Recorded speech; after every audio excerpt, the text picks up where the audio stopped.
his one family, and you're like, oh my god. You just fog around and it's like, what are they doing? Are they flying? Are they apparating? Hey guys, I'm Nicole. Welcome back. We are going to be analyzing Harry Potter and the Order of the Phoenix today.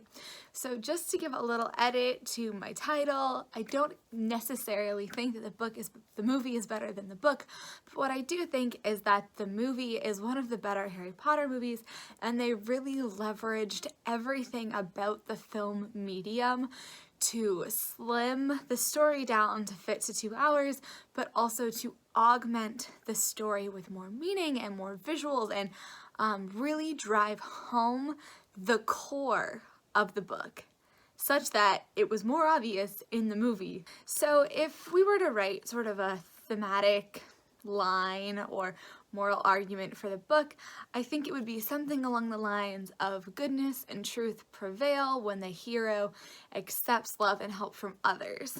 So a moral argument comes really from the structure of the story. So it's an idea of like your way or the filmmaker's way to act and live in the world. Harry Potter arguably does have this kind of moral argument of like goodness equals love throughout the whole thing, but it really comes through, and there's really an alternative shown in this movie. One of the things that's great about this movie, and why I think out of all of the movies it usually packs the most emotional punch, is because Harry has a moral weakness, and then he has more growth, I think, in this book than in any other one. You can argue that over the whole series his abilities and his power change a lot. You know, he goes from not knowing any magic or anything about himself to knowing everything, like almost as much about Voldemort as Voldemort knows about himself and being a great wizard. But in terms of his worldview and the way he acts towards others, he's kind of super noble and brave and heroic throughout like all the books except for this one. So in this one, we really do see that growth. We start out with Harry in a playground, and they did an amazing job from the very beginning of this film of showing Harry alone. He is alone on this playground, and then a mother in the first few minutes has her kid going on a whirly gig, and the mom comes and she takes his hand and they walk away, and then they pan back to Harry sitting on the swing set. And I wrote down, brilliant opening. It really communicates his mindset. It hints at his ghost and his sort of psychological or moral weakness right at the beginning. His big problem, his ghost, that he doesn't have his parents. He doesn't feel like he really has anyone. He doesn't have family. Yeah, that's our opening image of Harry by himself on this dingy muggle playground that looks kind of like that of the apocalypse, because it's like in the middle of this field and it's really ugh. Then immediately Cedric and his gang come up, and Dudley and his gang come up, and Dudley brings up Cedric, and we get a little bit more of that ghost. We then go from a wide open field to a small wet tunnel or underpass for the inciting incident with the Dementors, which is a really cool change in visual from that wide open natural setting to this very small man-made setting. Just in the terms of the world they used, the way they used world building, that was really, really cool. So that's kind of our inciting incident, and we know from the first 10 seconds of the story that Harry feels alone and depressed. He has this ghost, he's grieving his parents, he's grieving Cedric. Awesome. Okay, the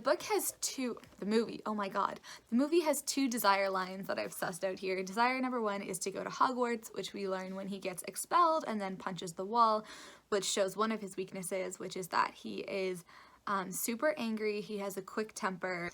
And then desire line number 2, which really comes in later once he gets back to Hogwarts, but it's that Harry wants to defeat Voldy, and therefore he wants everyone to believe that Voldemort is back. So, let's get into some changes from the book. When Harry is expelled, there's only one letter, and the not expelled message is delivered by Moody.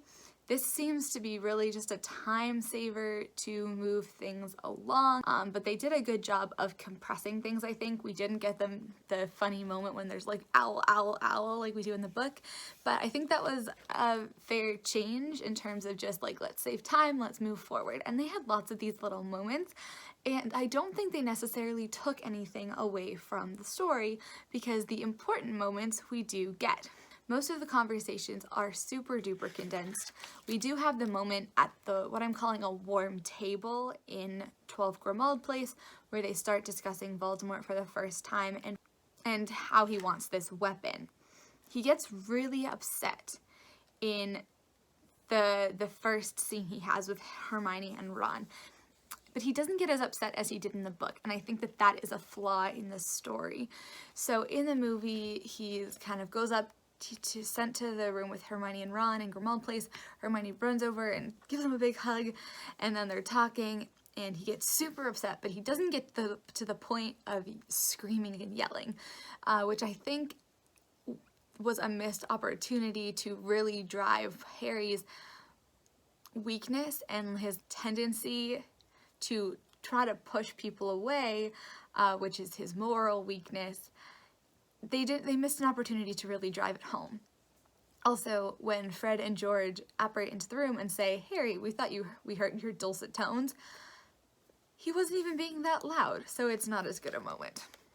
All right, now there's an amazing moment here where Harry hugs Sirius for the first time, and it gave me all the feels so much. I love that moment. If you're watching this movie, go back and watch it, because you can just see the joy show up on Harry's face where he's like, Sirius, like it's his one family, and you're like, oh my god, it's really good. Like, they're so happy to see each other, and it really, that part really establishes an ally. It establishes that relationship. It establishes what's gonna happen later. Also, just like, it really just gets you. It's so nice.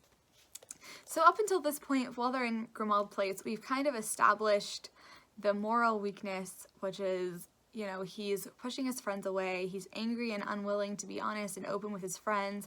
Instead, he's kind of leaving them out of his thoughts or sniping at them. One of his first immoral actions is being super angry with his friends.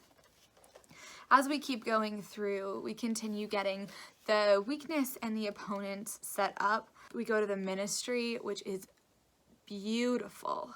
Holy cow, it's a striking set that they use here. And they really use that opportunity to convey information. Like, there's a newspaper heading that says Dumbledore, daft or dangerous. They use every single moment to communicate exposition, just as like flyby moments, and I think that's awesome. Up until this point, we have a lot of shots of Harry on his own. We have him on the swing in the playground. We have him leaning over the rail in the courtyard, watching Dumbledore walk away from him. And it's really obvious how Harry is trying to talk to Dumbledore, and Dumbledore just will not speak to him. And this is really pushing that alone feeling on Harry. In this part, we get the second opponent, which is Minister for Magic. We see him in the hallway with Malfoy.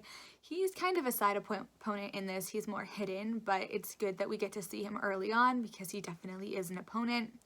And then we get the first little look at Dolores Umbridge, also in the trial, who's opponent number 3.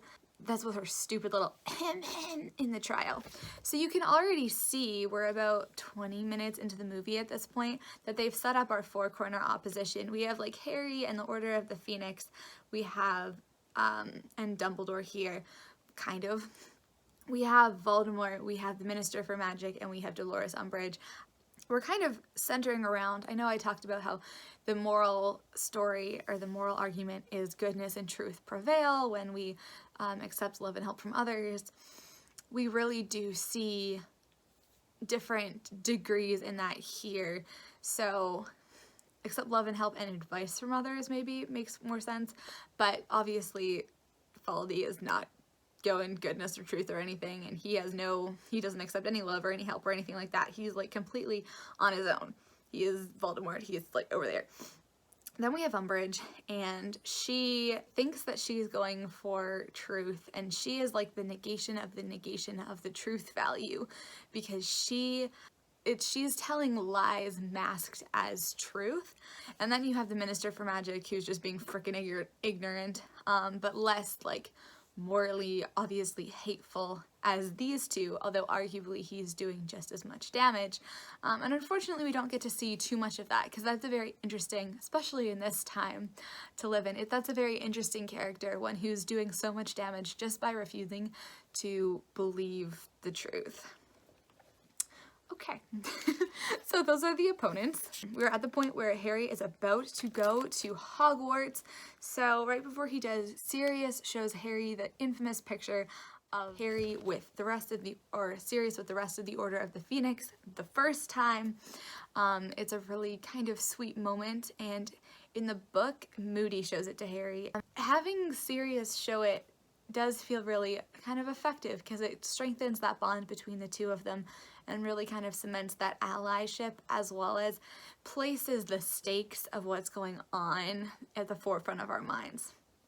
Great scene. And then we have alone on platform 9 3/4.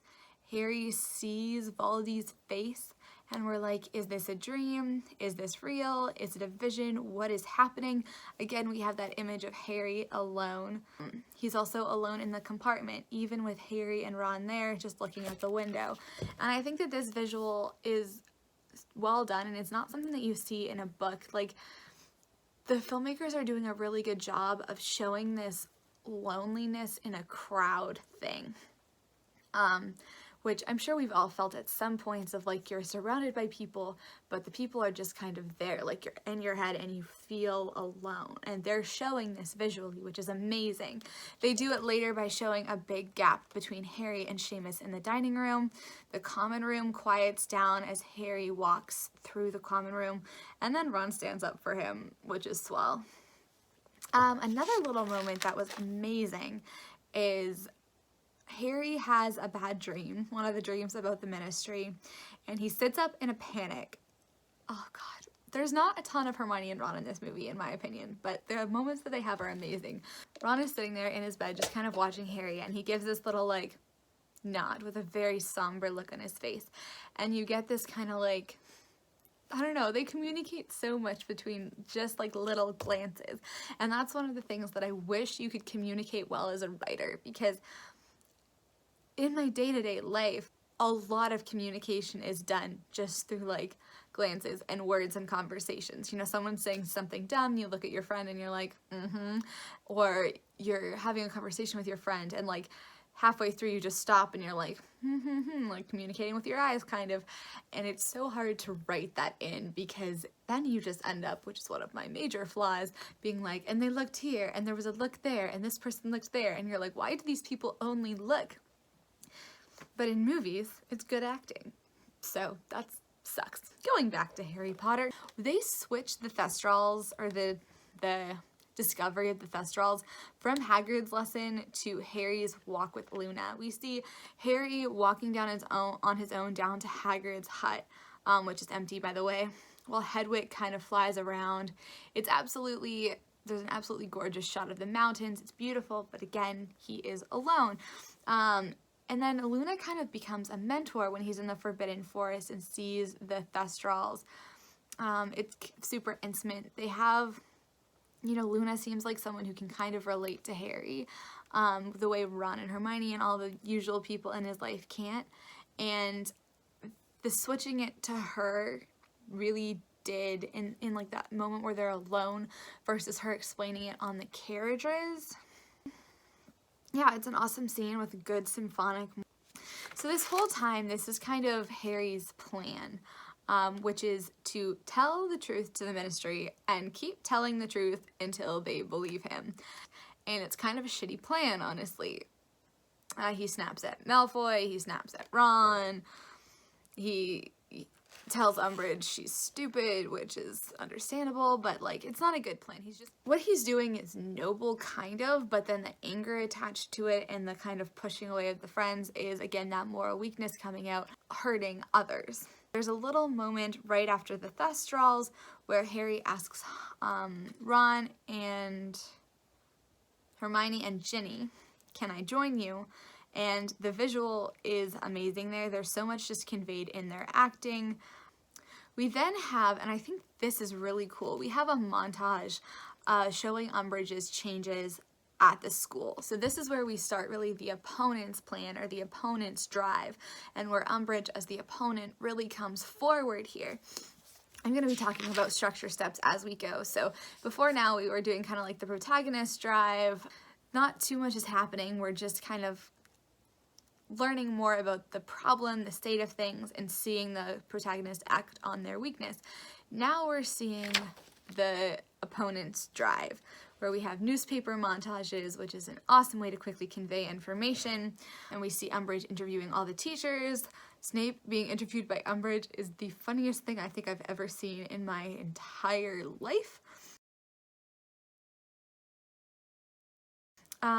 And then that all sort of augments the kind of crux of this stage of the opponent's plan in trying to kick Trelawney out. Obviously, Dumbledore intervenes, but he is so grumpy, and I don't understand why Dumbledore is so grumpy. It doesn't make any sense. We have some more immoral actions where Harry lies about his hand. He snips to Ron and Hermione about not having parents, again pushing them away. We get some attacks by allies here. Hermione and Ron keep saying, like, help us understand. Luna says, if I were Voldy, I would want you to feel cut off from everyone. If it's just you alone, you're not as much of a threat, which is kind of really getting into what we think Voldemort's plan is, which is working right now, which is to make Harry feel isolated.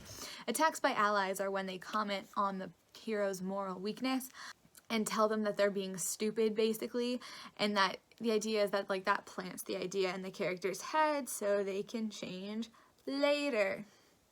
Then we get a turning point. So we've had all this bad stuff happening. Dumbledore is being freaking grumpy. And then we have a turning point when it comes to Dumbledore's army.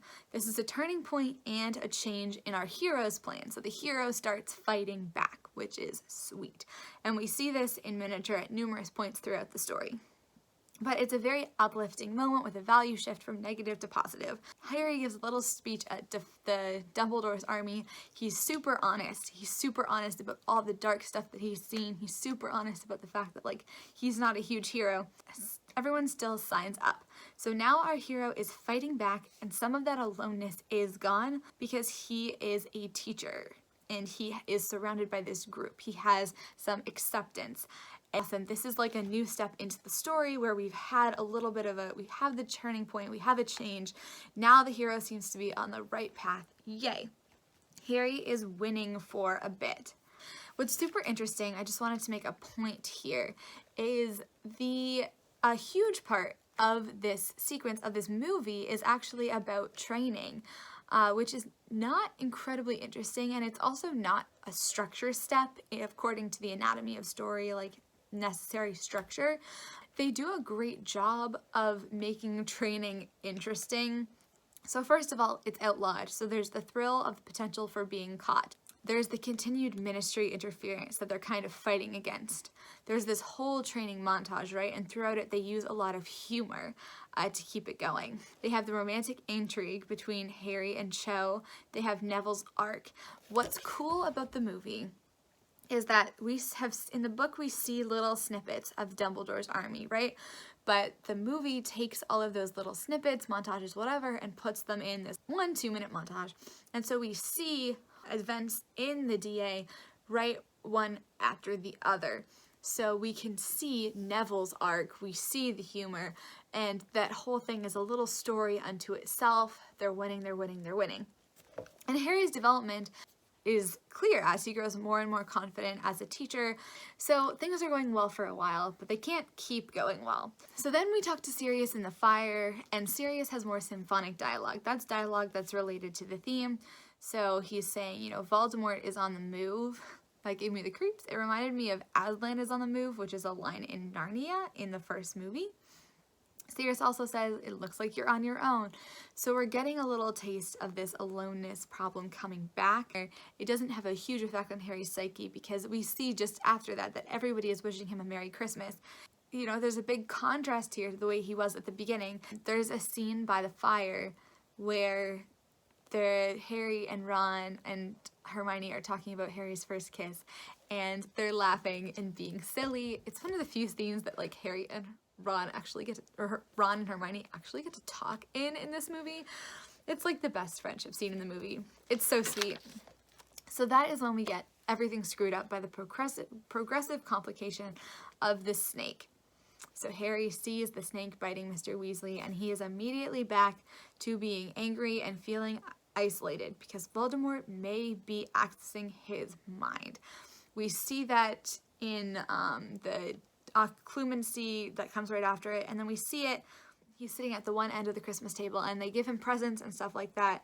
He's hugged, they toast him, but they're doing a really good job of conveying the fact that now he is separate again. Voldemort is tainting him because he saw this. He feels alone.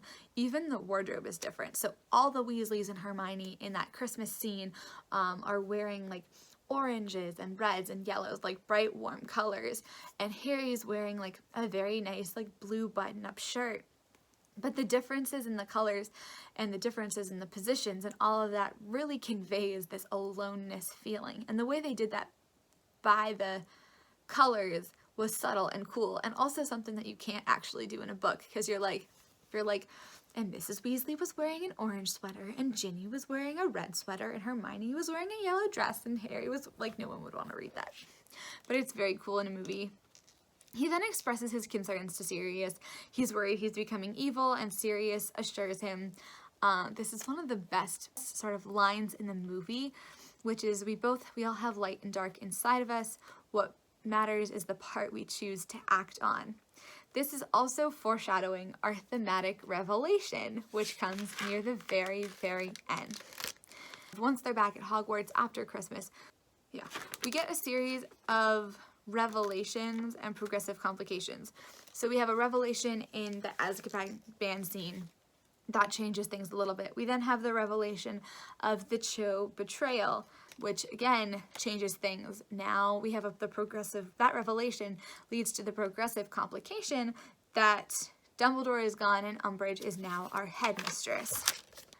Umbridge takes over, and this is apparent defeat. Evil is winning.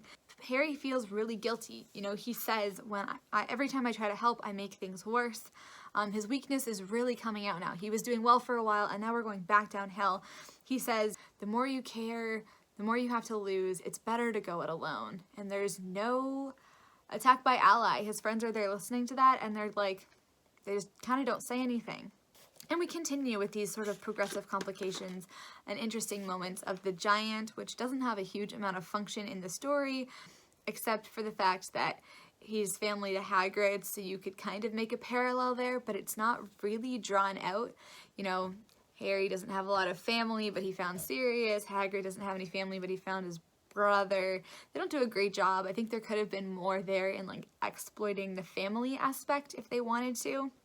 We then have a flashback when Harry is in occlumency of him looking at his parents in the Mirror of Arise, and then we see Snape's worst memory, which is the name of that chapter from the book, where James attacks Snape, and there's emotions, a very negative shift.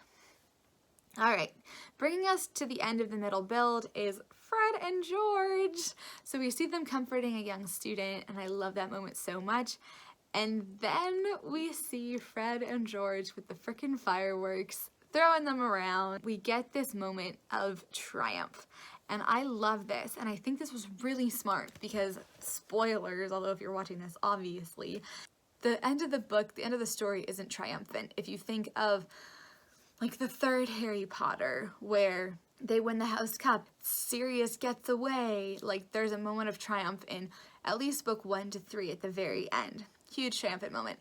In book 5, we know we're going to end on tragedy. We don't get to end on triumph until the end of book 7. So instead they give us our moment of triumph in the middle with Fred and George flying on their broomsticks and the big W in the air. And that's great because we don't get it at the end, so we really get a chance to celebrate. Interestingly, this is a huge change from the book. We cut right from that moment of triumph to Harry's vision. This saves a lot of time, but also if we think about it, like how much happened in the book before Harry gets his vision. Like I know that there were Nifflers put in Umbridge's office, maybe Hagrid was gonna get sacked. Not a ton was going on. And we don't care because we love the world and we want to stay there as long as possible. But it was a really good cut for the movie directors to make.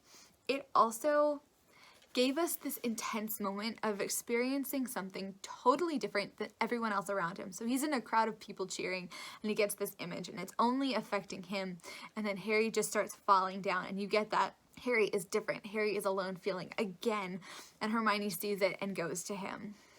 Then, obviously, Harry sees the image of Sirius, and he's freaking out. He's the only family I've got left. They really build this moment up so we get Harry's desperation, and if you remember earlier in this, Sirius has said something like, when all this is over, we'll be a family. Oh my god, so sad.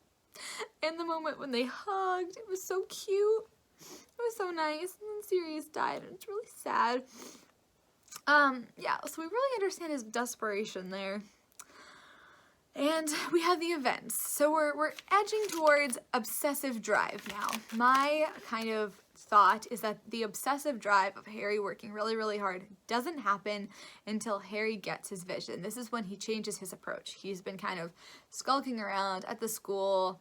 He had the DA is gone, and now he's like, all right, man, I'm going to push this home to save Sirius. We have two sort of battles here with two different opponents. We have the battle with Umbridge, where he's at the mercy of Umbridge, and then they get the Centaurs to help them not be.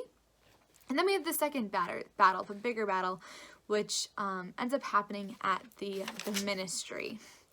We have a final attack by Ally here where Hermione says, when are you going to get this in your head? We're in this together.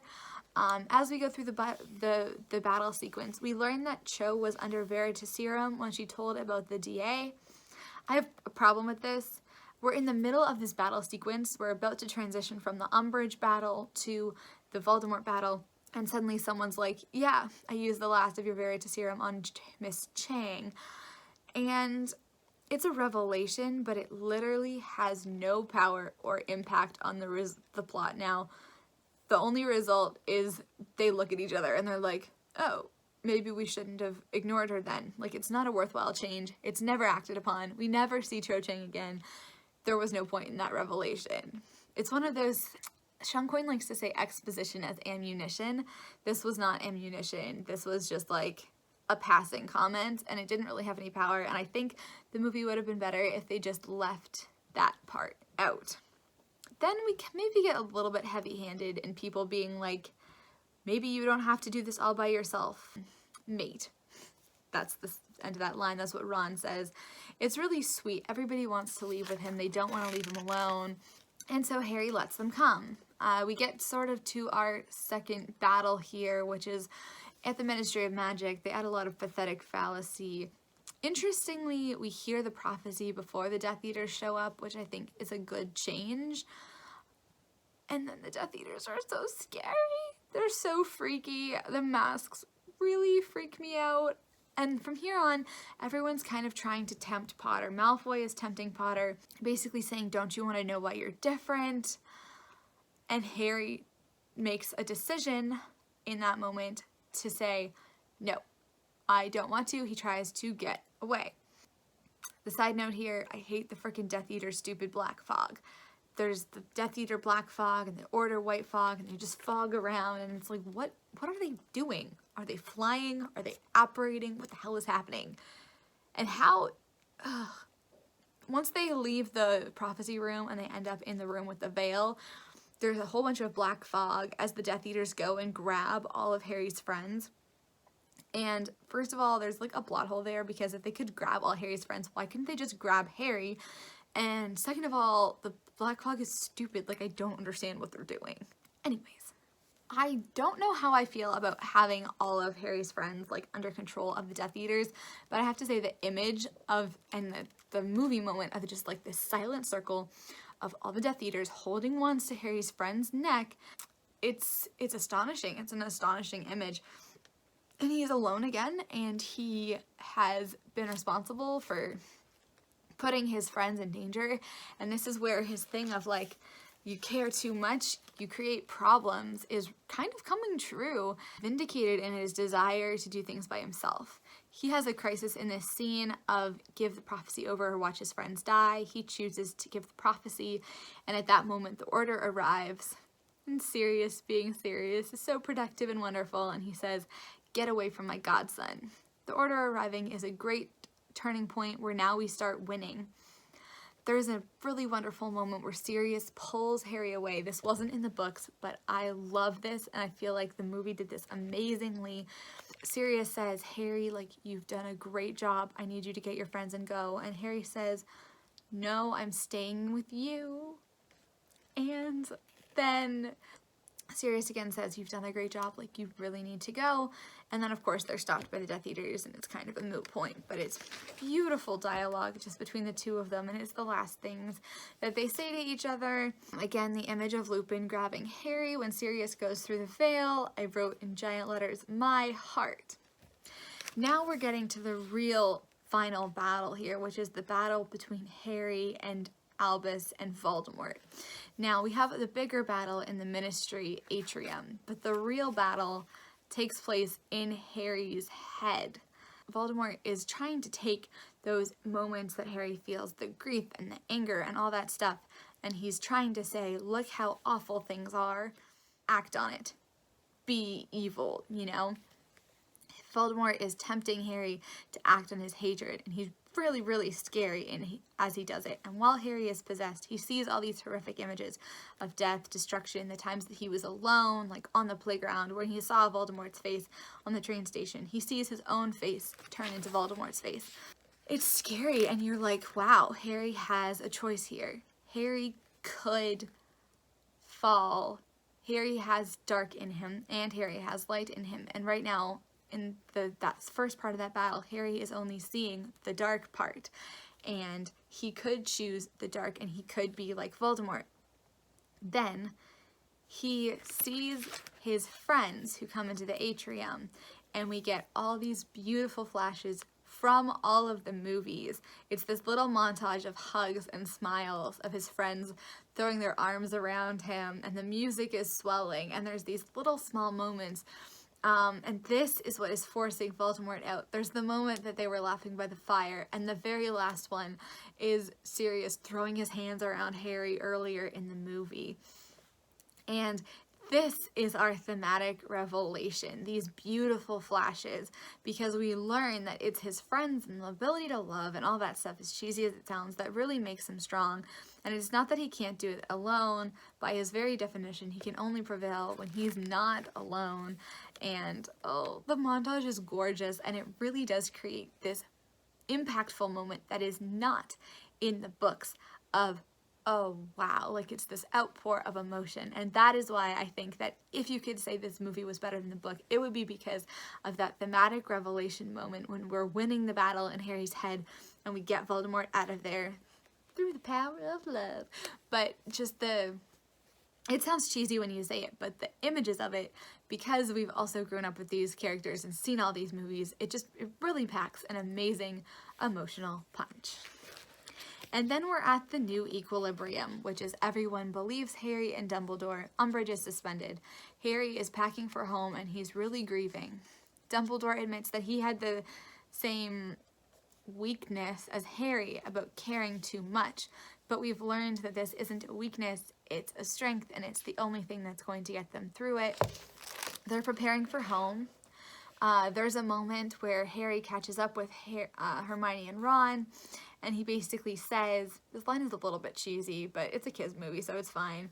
He's like, we have something worth fighting for, and it's implied, based on that thematic revelation, that it's our loved ones, it's our world, it's this ability to act on goodness and truth. So it's a grim ending because we know that there's a battle afoot, but we end on a hopeful note, seeing the beautiful castle. So, that was a lot. How long is this video? But I really felt like there was a lot to unpack here. Now, how could this have been better? One of the things that I've learned through reading The Anatomy of Story is that when you have a thematic idea, it can be more impactful to see variations on it. So one thing that I think might have made the movie a little bit better was if we had a subplot where they were playing out the same sort of dynamic of someone who had the same like moral weakness of Harry, maybe as, you know, being angry and wanting to push others away, and then going to the negation of the negation where they do go bad. Or alternatively, seeing someone with a similar problem but embracing others the whole time early on in the book, so we can see that that's the right way to act, and then we get more upset when Harry kind of veers the other way. I do think they also could have made Harry a little bit of a worse person in this book. He could have been more secretive. He could have been a little bit... I know everybody always complains that Harry's super angsty in here, but I think they could have gotten away with going more towards it, with going more, like seeing Harry push his friends away more and making it a bigger problem for him. Maybe nobody wants to think that Harry Potter can be a bad person, but then just watch Cursed Child and anyways, I'm getting way off track, and I had a really good time. I love Harry Potter, I love chatting about it, and I love chatting about stories. So talk to me in the comments. What do you think? What do you think about this movie adaptation? What do you think about the book in general? Is this your least favorite one? Is this your most favorite? What do you think about the fact that I say that the other books don't really have a lot of character development? And I can't wait to hear your thoughts and chat with you about Harry Potter in the comments. Also, let me know if this is a fun kind of analysis video, because I have ideas for other ones that I want to do as well. Thank you so much for watching, and see you next time.